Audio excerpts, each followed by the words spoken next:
मित्रांनो, सर्वात पहिले तुम्हाला आमचा कडक जय भीम. तर आम्ही चाललो आज भीमटेकडीला, जे माझ्या गावापासून एक 6 किलोमीटर अंतरावर आहे, हिंगणी गावामध्ये. बरेच वर्ष झाले मी त्या ठिकाणी गेलो नाही आहे. म्हणजे माझं लग्न जेव्हा झालं तेव्हाच आम्ही तिथे गेलो होतो आणि आज जवळपास 18 वर्ष होतात. आम्ही 18 वर्ष झाली तिकडे गेलो नाही आहे, कारण आम्ही राहत आता पुण्याला, त्याच्यामुळे काही तिथं जाऊ शकलो नाही. तर आज चाललो आम्ही तिकडे.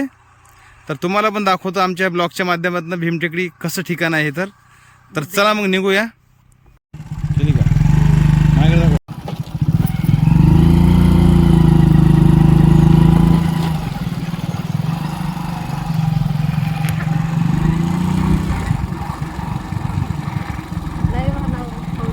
तू मला पाहतो, तू मला खाली नाही, मा डोळ्यावर पकड, तू एकदम डोळ्यावर पकड मला एकदम. कमान दाखव.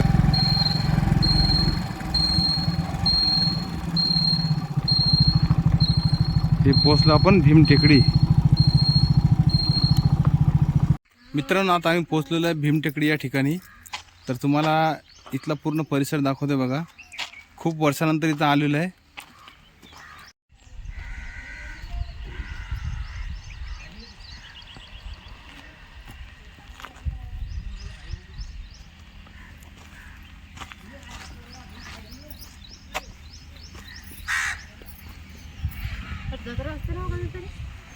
प्रत्येक पौर्णिमेला असते.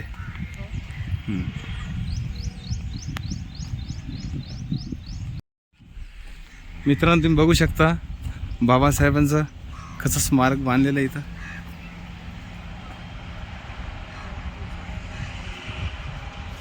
आम्ही जेव्हा सुरुवातीला यायचो तेव्हा काही नव्हतं.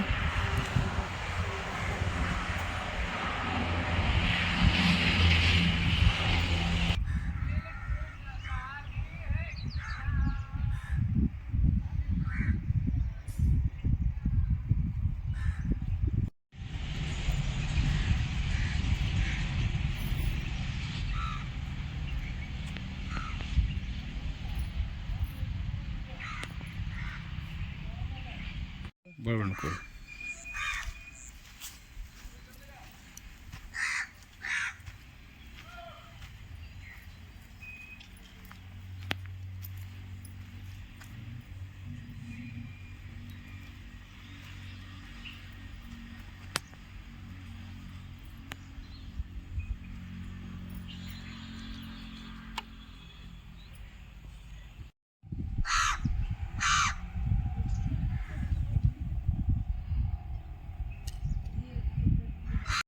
मित्रांनो, तुम्ही बघू शकता इथं तथागत भगवान गौतम बुद्ध यांची मूर्ती किती छान आहे एकदम.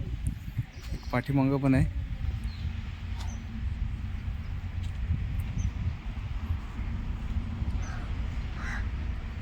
आणि जे आता तुम्ही बाबासाहेबांचा पुतळा बघितला ना, ते बघा पाठीमागं कसं त्यांनी.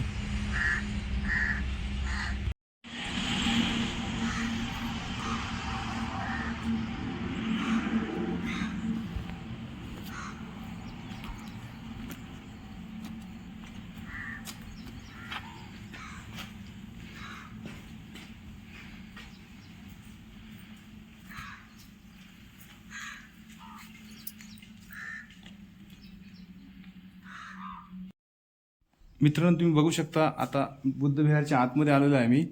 आणि इथं अजूनही बघा तुम्ही काम चालू आहे.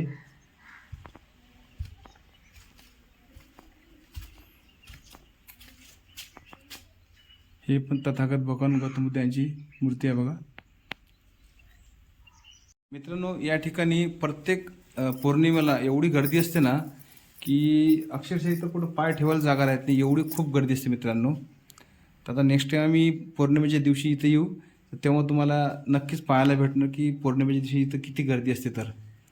तर चला थोडा अजून तुम्हाला आजूबाजूचा परिसर दाखवतो.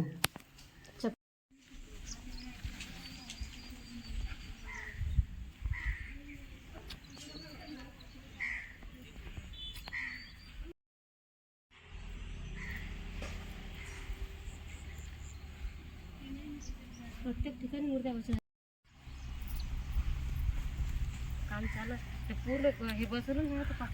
आम्ही जेव्हा इकडे यायचो ना, हे पूर्ण पूर्ण जाम असायचं एकदम पूर्ण. खूप मस्त इथं कार्यक्रम होत होते, अजूनही होतात, पण आपल्या इकडे यायला भेटत नाही. मित्रांनो, हे बाबासाहेबाचे स्मारक आहे, हे बघून एवढा आनंद झाला आहे मला खूपच. आणि मी ही पहिल्यांदा बघतो मित्रांनो. सांगायला माझ्या गावापासून एक 6 किलोमीटर अंतर आहे, पण तरी मी इकडे येऊ शकलो नाही. आज आम्हाला सकाळीच इकडे यायचं होतं, पण सकाळी येऊ शकलो नाही आम्ही. पण आम्हाला यायचं नक्की होतं, त्याच्यामुळे उशिरा का होईना पण आम्ही इथं आलो आहे. तू काय बोल की. तर मला बरं वाटलं, जरा शांत, एकदम शांत वाटलं एकदम. तिथं आल्यावर कोणाचं मन एकदम प्रसन्न होते ना, त्याच्यानं मला शांत वातावरण वाटू राहिलं. मित्रांनो, तुम्हाला एक विशेष सांगतो मी. आता आम्ही बाहेरगावला राहतो पुण्यात, तर इथं काय आमचं येणं होत नाही, पण इथं खूप इच्छा असते येण्याची.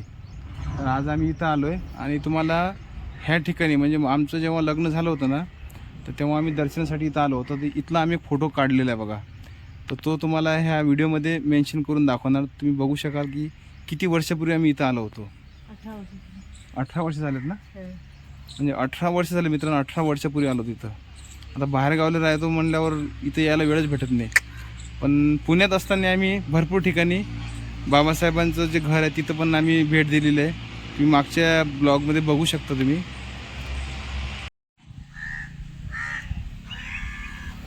बायाचे असतात का?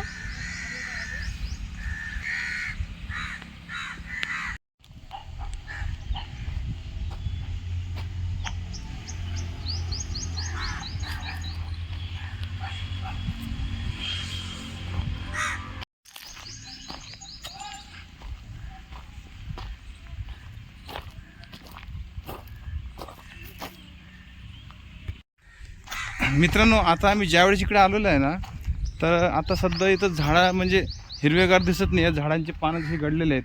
पण ज्यावेळेस तुम्ही सुरुवातीला म्हणजे पावसाळा लागतो ना, त्यावेळेस जर आलेत नाही तर एवढं पूर्ण परिसर गार होऊन जातो ना. खूप छान, एकदम लय एकदम भारी वाटते इथं आल्यावर. तुम्ही पाहू शकता मित्रांनो, इथं कमानीचं काम कसं मस्त एकदम सुंदर कमान बांधण्यात चालू आहे काम. आणि हे जे ठिकाण आहे मित्रांनो, ह्या ठिकाण म्हणजे इथूनच बघा हायवे रोड गेलेला हा. दहीहंडा अकोला. हा जो मार्ग आहे हा अकोला ते दहीहंडा दर्यापूर असा मार्ग आहे हा. त्याच्या लागूनच बघा उजव्या साईडला. आम्हाला इथून निघायची इच्छा होत नाही, एवढं इथं छान करमतं, एकदम खूप मस्त शांत वाटतंय. पण काय करा मित्रांनो, आमचं आजचंच तिकीट काढलेलं आहे गावचं. ट्रॅव्हलचं तिकीट काढलेलं आहे, म्हणजे 5 वाजताची गाडी आहे. तर आम्हाला तिथं 4:30 म्हणजे अर्धा तास आधी तिथं हजर राहावं लागेल. तर चला निघतो मित्रांनो आम्ही. तर ह्या ठिकाणी हे भीमटेकडी या ठिकाणी आम्ही आलो आहे. हा परिसर तुम्हाला कसा वाटला आम्हाला नक्की कळवा. तर चला मग भेटूया पुढच्या ब्लॉगमध्ये. तोपर्यंत मित्रांनो, जय भीम, नमो बुद्धाय.